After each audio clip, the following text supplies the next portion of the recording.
حقيقة اختراق موقع صراحة وتسريب بيانات كل المستخدمين.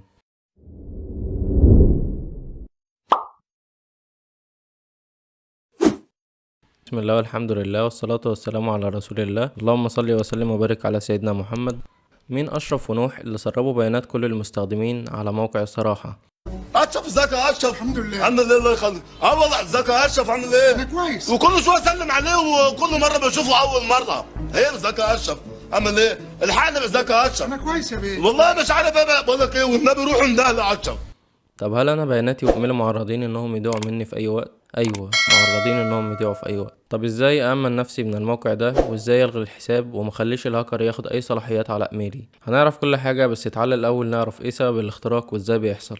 موقع صراحة زي أي موقع معرض للاختراق في أي وقت، مفيش حاجة معروفة مش معرضة للاختراق. المخترق الأول بيفضل يدور على ثغرات يقدر يدخل بيها على الموقع باستخدام أدوات معينة، والاختراق ده مش بيحصل في يوم وليلة، ده بيكون وراه كواليس سنين وشهور. وأول ما المخترق بيوصل لثغرة يدخل بيها على النظام، يقدر ان هو يتحكم في كل حاجة لو حل الثغرة دي، ويبقى عنده اكسس الادمن بالظبط، يقدر يشوف الداتابيز بتاعت كل حاجة على الموقع. طيب لما الموقع اتهاك، ليه الهاكر موقعش السيرفر بتاع الموقع وسرق ايميلات كل المستخدمين وبدأ ان هو يبيعهم على الدارك ويب؟ هو ايه اللي حصل بالظبط؟ اللي حصل ان المخترق ده غير اسماء كل المستخدمين اول مرة، خلى الاسماء كلها باسم اشرف، وبعد كده رجع الاسماء كلها لاسم نوح تاني. ايه ده؟ هو بيهزر معانا؟ لا، الامر ده فيه شك في حاجتين. اول حاجة انه يكون حصل ايرور في بيانات الموقع، خطأ في الداتابيز، والخطأ ده انه خد اسم مستخدم وغير بيها كل الاسماء اللي موجودة على الداتابيز باسم واحد بس. طب ازاي؟ ما هو الاسم رجع اتغير تاني وسماه نوح. في الحالة دي ان الداتابيس فيها خطأ، ولما شخص جه يحل الايرور، المسؤول بيجي يحل الايرور، الداتا مسكت اسم تاني وسمت بيه كل المستخدمين. طيب ايه الداتابيس دي؟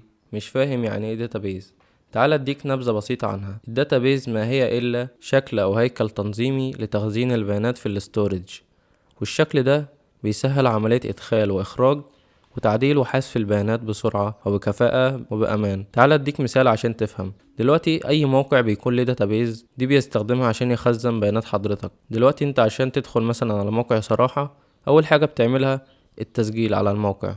طيب التسجيل ده بيكون في ايه؟ بيكون في بياناتك. طيب البيانات دي انت لما تيجي كل مرة تدخل على الموقع بيقولك سجل ايميلك تاني، ولا بتدخل تلاقي بياناتك متسجلة؟ لا، بلاقي بياناتي متسجلة. دي وظيفة الداتابيز، انها تحفظ بياناتك عشان تيجي تدخل على الموقع كل مرة ما تقعدش تعمل لوجينج، هو يدخلك على الموقع على طول. دلوقتي انت فهمت وظيفة الداتابيز وايه هي. تعال بقى نعرف الشك التاني اللي مؤكد ان هو حصل. اللي مش مؤكد اللي هو محتمل ان هو يكون حصل، ان ده اختراق فعلي ولكن ليس بلاك هات. ولو عايز تعرف يعني ايه بلاك هات، هسيب لك الفيديو في الوصف يفهمك يعني ايه البلاك ويعني ايه وايت ويعني ايه جراي. دلوقتي المتوقع ان ده وايت هات، يعني هاكر طيب لقى ثغرة في الموقع فبدأ يبلغ بيها الموقع. التغيير في الأسامي اللي حصل ده دليل على الثغرة، ومستني ان المسؤولين عن الموقع يردوا عليه. في كلتا الحالتين حسابك حاليا عليه اكسس كامل بكل الصلاحيات من الهاكر او من الموقع. طيب ازاي تحمي نفسك؟ اول حاجة هتعملها هتروح على حسابك على صراحة، هتعمل لوج اوت، هتعمل تسجيل خروج،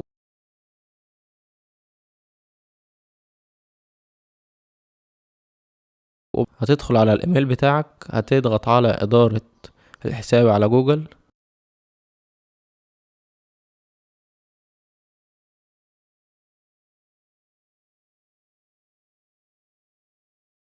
وبعد ما تعمل إدارة الحساب على جوجل هتدخل على الأمان، هتجيب الربط اللي على كل المواقع.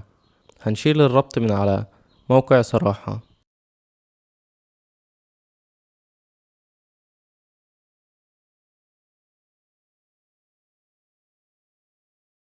هتلاقي عندك صارحني تحت اهي. هنعمل إلغاء الربط وبس كده. وبعد ما تفك الربط على حسابك، ادخل غير الباسورد بتاع الإيميل بتاعك، وبعد ما تغير الباسورد انت كده بقيت في أمان، وحسابك بقى في أمان، هو مفيش أي أكسس دلوقتي يقدر الموقع ياخدها من على الإيميل بتاعك، ولا يقدر يعمل حاجة بالباسورد. فبكده انت تكون حلت المشكلة ان انت او معرض ان انت بياناتك كلها تتسحب. وبس كده انا خلصت. ما تنساش تشترك في القناة وتفعل زر الجرس وتضغط لايك للفيديو وشير الفيديو على قد ما تقدر عشان تفيد غيرك. وبس كده، سلام.